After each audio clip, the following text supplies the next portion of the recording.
Hi, I'm Mike Ryan. In this video, which is part 2 in our series on famous turquoise mines, we're going to talk about Lander Blue. Now, the history of Lander Blue can be found in part 2 of Turquoise in America, 1910 to 1990. But when we're talking about Lander Blue, there are really two important issues to consider. Number one is it was a mine of very low production. According to the miners, there was between 100 and 110 pounds of rough that came out of that very small mine. The second issue, this was mined in very difficult mining conditions. The mine is found on a very steep slope overlooking Indian Creek, and there was very little room to maneuver the equipment, the bulldozer.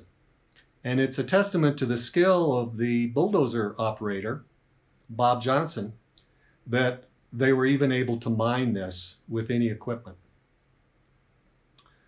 The other aspect that's important is that almost all of this turquoise was cut. It was not sold in rough.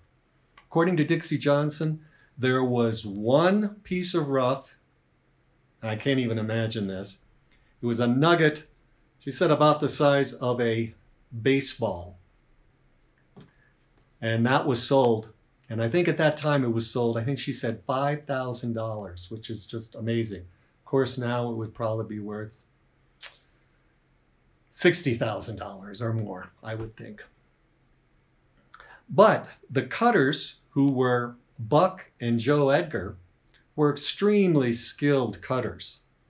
And one of the aspects about Lander Blue is that it was found in a soft matrix. So when it was cut, a lot of the matrix tended to pit. And the cutters filled that in with epoxy. So it was top filled to fill in those pits, but it still is the most expensive turquoise sold, and unless you know what you're looking for and you're looking at it under a 10x loop, many people don't realize that. Still very, very beautiful turquoise and a testament to the Edgar's skill in cutting. A warning about Lander Blue. At any given time in the marketplace, there is more Lander Blue available for sale than was ever mined.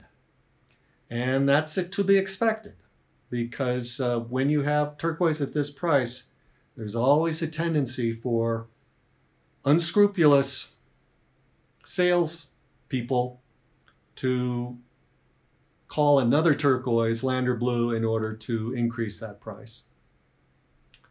So that's a little overview of Lander Blue, and let's take a look at some of the turquoise. We're looking at a tray of Lander Blue turquoise, and although the production from Lander Blue had a very, very high percentage of high-grade turquoise, it did come in a range of grades. All of it what would be considered high grade, but not what we would call the very finest gem grade. Here we start on the top row.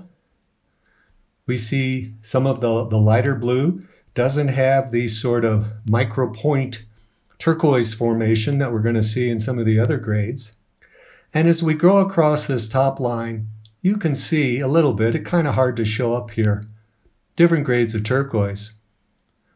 Still very beautiful and cut in very small cabs, because even when this turquoise first came out and was selling at $2 a carat, that was an unheard of price, twice or more of what other high-grade turquoise was selling for at that time in 1974.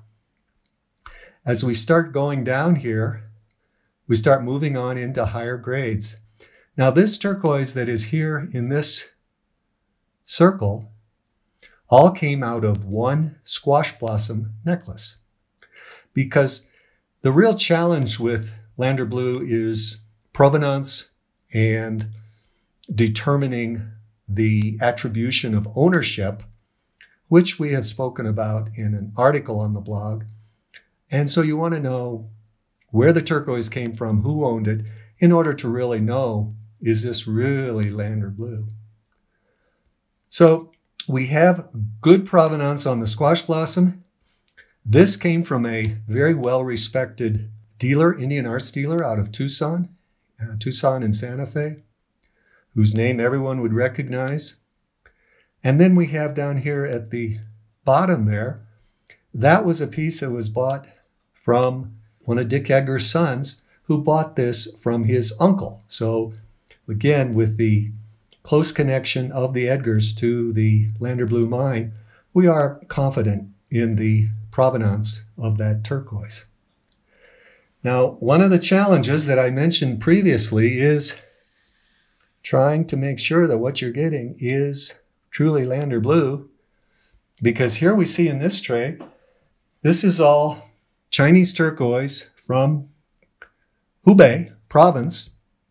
And you can see in this circular formation there, which would make a pretty nice squash blossom, you can see in comparison that without having seen a lot of Lander Blue, you might be fooled into thinking that's what you were getting here, because the host matrix is that very hard, dark material. And then a lot of the turquoise formation is, again, in this small formation of turquoise. Now, having seen that, for many people, this would immediately jump out as Chinese. But again, you just have to be very careful whenever you're having someone tell you that this is Lander Blue turquoise.